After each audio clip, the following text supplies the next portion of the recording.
အားလုံးပဲမင်္ဂလာပါခင်ဗျာဒီနေ့ညောက်ပြသမယ့်အကြောင်းအရာကတော့ဒီအခုလက်ရှိပေါ့လေဒီရုရှားပြည်စဉ်အတွက်မှာနက်စကအောက်ခတ်ကိုယ်တိုင်ပြောသွားခဲ့တဲ့မြန်မာနိုင်ငံမှာရွေးကောက်ပွဲတင်ပတ်ပြုလုပ်မယ်ဆိုတဲ့အကြောင်းနဲ့ပတ်သက်ပြီးတော့ပေါ့လေကျွန်တော်ရဲ့အမြင်ကိုသုံးသပ်ပြတော့မှာဖြစ်ပါတယ်ဆိုတော့ဒီဘယ်လာရုစ်နိုင်ငံမှာပေါ့လေသတင်းစာရှင်းလင်းပွဲပြုလုပ်တယ်ပေါ့အဲ့ဒီမှာနက်စကအောက်ခတ်ကိုယ်တိုင်ပေါ့လေမြန်မာနိုင်ငံမှာရွေးကောက်ပွဲကို2025ခုနှစ်ဒီဇင်ဘာလဒါမှမဟုတ်2026ခုနှစ်ဒီဇန်နဝါရီလအစောဆုံးပေါ့လေတင်ပတ်ပြုလုပ်မယ်ဆိုပြီးတော့သူကိုယ်တိုင်ပြောသွားခဲ့တာဖြစ်ပါတယ်ပြီးခဲ့တဲ့2020ပြည့်နှစ်ရွေးကောက်ပွဲမှာမဲမတမာမှုဖြစ်ခဲ့တဲ့အတွက်ကြောင့်ကျွန်တော်တို့နိုင်ငံတော်ကိုရေးပေါ်ကြီးညာပြီးတော့မှခိတ္တတာဝန်ယူထားတာဖြစ်ပါတယ်။ဒါကြောင့်မကြာခင်မှာလည်းဥပဒေနဲ့ရွေးကောက်ပွဲကျင်းပတော့ဖို့ရှိပါတယ်။လွတ်လပ်ပြီးတရားမျှတတဲ့ရွေးကောက်ပွဲကို2025ခုနှစ်ဒီဇင်ဘာလသို့မဟုတ်2026ခုနှစ်ဇန်နဝါရီလအစောဆုံးကျွန်တော်ကျင်းပတော့ဖို့စီစဉ်ထားကြောင်းကျွန်တော်ပြောလိုပါတယ်။ရွေးကောက်ပွဲဘုံဘုံတွေလည်းပါတီပေါင်း53ခုကစီရင်ပေးသွင်းထားပြီးဖြစ်ပါတယ်။ရွေးကောက်ပွဲကျင်းပပုံနဲ့ပတ်သက်ပြီးပြည်ထောင်စုနိုင်ငံရဲ့လေ့လာရေးဖွဲ့များကိုလည်းလာရောက်ကြည့်ရှုနိုင်ဖို့တဲ့ဖိတ်ကြားအပ်ပါတယ်။ဒါကိုပြောခင်မှာပေါ့လေရွေးကောက်ပွဲရဲ့ဗိုလ်ရနဲ့ပတ်သက်ပြီးတော့ငယ်ငယ်ပြပြတော့ဖြစ်ပါတယ်။ဆိုတော့ဒီရွေးကောက်ပွဲဆိုတာကတော့ဒီပြည်သူကိုစားပေါ့လေနိုင်ငံတာဝန်တွေကိုထပ်ဆောင်နိုင်ဖို့အတွက်ဒီလူအများစုရဲ့ထောက်ခံမဲရရှိတဲ့ပုံကိုဒီစနစ်တကျရွေးချယ်တင်မြှောက်တဲ့လုပ်ငန်းတရားပဲဖြစ်ပါတယ်။ဆိုတော့ဒီရွေးကောက်ပွဲစနစ်ဖြစ်တဲ့ပေါ့လေခေတ်သစ်ကိုစားပြုဒီမိုကရေစီစနစ်ပုံစံကိုဒီ18ရာစုလောက်ကလေးရတယ်စပြီးတော့ကျင့်သုံးခဲ့တာဖြစ်ပါတယ်။ဆိုတော့နိုင်ငံတွေနဲ့ပေါ့လေဒီမိုကရေစီစနစ်ကိုကျင့်သုံးရတဲ့ပုံစံတွေကနိုင်ငံနဲ့နိုင်ငံကြားမှာမတူညီဘူးဆိုမဲ့လို့ဒီပြည်သူလူထုရဲ့ဆန္ဒမဲအဆုံးဖြတ်ကဒီမိုကရေစီစနစ်ရဲ့အနှစ်သာရအခြေခံအကျဆုံးသောပြင်ပလက္ခဏာဖြစ်တယ်လို့ရွေးကောက်ပွဲလုပ်ငန်းစဉ်ရဲ့မော်ဒယ်ပဲဖြစ်ပါတယ်။ရွေးကောက်ပွဲမျိုးစားတွေကိုဆက်ပြီးတော့လေ့လာကြည့်မယ်ဆိုလို့ရှိရင်လည်းသမ္မတရွေးကောက်ပွဲတွေပြည်ထောင်စုအဆင့်ဥပဒေပြုလွှတ်တော်တရက်အတွက်ဒါမှမဟုတ်လွှတ်တော်2ရက်အတွက်ရွေးကောက်ပွဲတွေပြည်နယ်ဒါမှမဟုတ်ဒေသဆိုင်ရာဥပဒေပြုလွှတ်တော်ရွေးကောက်ပွဲတွေmunicipal ဒါမှမဟုတ်ဒေသန္တရအုပ်ချုပ်ရေးဆိုင်ရာရွေးကောက်ပွဲနဲ့လူထုဆန္ဒခံယူပွဲတွေဆိုပြီးတော့ရွေးကောက်ပွဲအမျိုးသားတွေအများကြီးရှိနေတာဖြစ်ပါတယ်။ဆိုတော့ရွေးကောက်ပွဲစနစ်တွေနဲ့ပတ်သက်ပြီးတော့လည်းဒီနိုင်ငံအများစုမှာကျင့်သုံးတဲ့ပေါ့လေရွေးကောက်ပွဲစနစ်3မျိုးကိုလည်းဆက်လက်ပြီးတော့မျှဝေသွားမှာဖြစ်တယ်။ဆိုတော့ဒါကဘာလဲဆိုလို့ရှိရင်တော့ဒီ majority ဒါမှမဟုတ်ဒီ plurality system လို့ခေါ်တဲ့ဒီဗဟုအများစုကိုစားပြုစနစ်တွေproportional representation system အချို့ကြကိုစားပြုစနစ်တွေနဲ့ဒီပုံစံထားတဲ့စနစ်တွေဆိုပြီးတော့အသုံးပြုကြတာပဲဖြစ်ပါတယ်။ဒီဥပမာနဲ့ပြောရလို့ရှိရင်ဗဟုအများစုကိုစားပြုစနစ်ဆိုတာကတော့ဒီအများဆုံးရရှိတဲ့နိုင်ရတဲ့စနစ်ပေါ့။ FPTP စနစ်ရဲ့နှစ်ကျော့ပြန်တဲ့စနစ်ပေါ့လေtwo round system TRS ရဲ့တင်းတဲ့မှုဦးစားပေးတဲ့စနစ်လို့ခေါ်တဲ့ alternative vote AV ရဲ့ကိုယ်စားလှယ်ဗဟိုပြုစနစ်လို့ခေါ်တဲ့ပေါ့လေဒီ block vote ရဲ့ပါတီဗဟိုပြုတဲ့စနစ်ပါတီ block vote ဒါတွေကိုဆိုတာဖြစ်ပါတယ်။အချိုးကျကိုစားပြုတဲ့စနစ်ဆိုတာတော့ဒီစင်းရဲလိုက်ပေါ့လေအချိုးကျကိုစားပြုတဲ့စနစ်list proportional representation list PR နဲ့တွေးပြောလို့ရတယ်ပေါ့လေတမဲမဲပေးတဲ့စနစ်ပေါ့ဒီ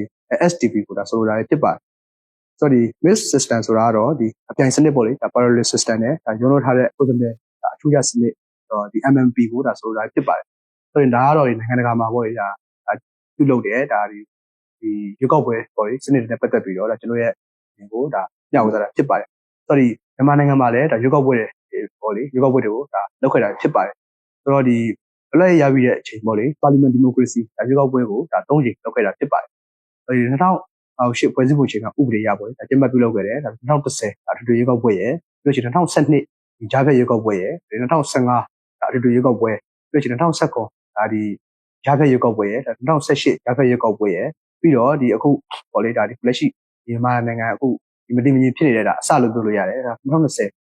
ရွေးကောက်ပွဲဆိုပြီးတော့ရွေးကောက်ပွဲလည်းလုပ်ခဲ့တာဖြစ်ပါတယ်ဆိုတော့ဒီအခုလက်ရှိမှာပေါ့လေဒီလက်ဆက်ကအစိုးရအနေနဲ့ဒီနိုင်ငံတာဝန်ကိုပေါ့လေလွှဲအပ်နိုင်ဖို့အတွက်ရွေးကောက်ပွဲတရက်ကိုကျင်းပပေးတော့မှာဖြစ်ပါတယ်ဆိုတော့ဒီရွေးကောက်ပွဲကိုပေါ့လေ2025ခုနှစ်ဒီဇင်ဘာလဒါမှမဟုတ်လို့ရှိရင်2026ဇန်နဝါရီလအစောဆုံးမှာကျင်းပပြုလုပ်မယ်ဆိုပြီးတော့ဒီလက်ဆက်ကဒီဥက္ကဋ္ဌကိုယ်တိုင်ပြောခဲ့တာဖြစ်ပါတယ်အဲ့ဒါနဲ့ပတ်သက်ပြီးတော့ပေါ့လေဆိုတော့ဥပဒေတက်ထိုင်ချက်တွေကိုလည်းသတ်မှတ်တက်ထိုင်ဖြစ်တယ်ဆိုတော့ဒီ2025ခုနှစ်ဒီမတ်လအထိပေါ့လေနိုင်ငံရေးပါတီ56ပါတီကိုလည်းသတ်ပုံနေထိုင်ဖြစ်ပါတယ်ဆိုတော့အဲ့ဒါတော့ဒီပြည်ထောင်စုအဆင့်ပါတီ9ပါတီနဲ့တနေ့သားကြီးပြည်အဆင့်ပါတီပေါ့လေ49ပါတီအထိကိုရှိခဲ့ပြီဖြစ်ပါတယ်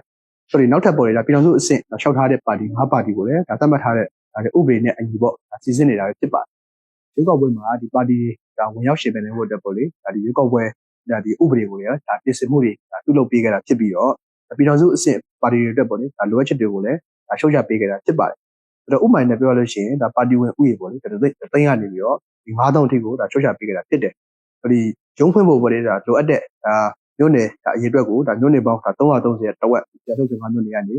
ဒီသုံးပုံတစ်ပုံပေါ့130မြို့နယ်တီကိုရှုတ်ချပေးခဲ့တာဖြစ်ပါတယ်။နိုင်ငံရေးပါတီတွေရဲ့ဖွဲ့စည်းမှုအနေနဲ့ပေါ့လေပြည်တော်စုအဆင့်ပါတီတွေဆိုလို့ရှိရင်ဒီ USDP, NUP, ND,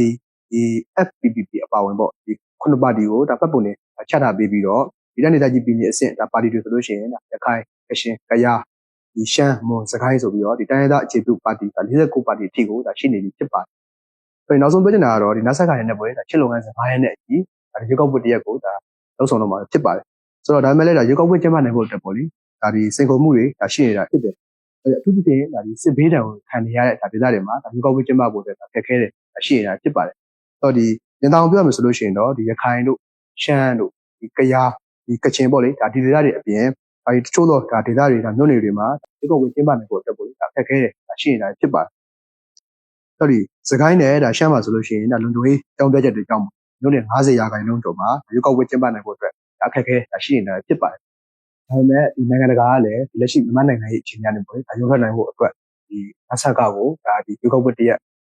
ကျင်းပပြည်စုံရဲ့ပြည်စည်းရေးနဲ့ပေါ့လေဆန္ဒရှိကြတာဖြစ်တယ်။ဆိုတော့ဒါကြောင့်မို့လို့ဘလို့အခက်အခဲမျိုးတွေပဲရှိပေါ့လေဒီတရုတ်ရုရှားအိန္ဒိယနဲ့အာဆီယံနိုင်ငံတွေရဲ့ထောက်ခံမှုတွေရရှိနေတာဖြစ်တဲ့အတွက်ကြောင့်မို့လို့ဒီအခုလာမဲ့ရွေးကောက်ပွဲရပေါ့လေအောင်မြင်တဲ့ရွေးကောက်ပွဲတရက်ဖြစ်လာလိမ့်မယ်လို့ကျွန်တော်အနေနဲ့သုံးသပ်မိပါတယ်။အားလုံးကိုကျေးဇူးတင်ပါတယ်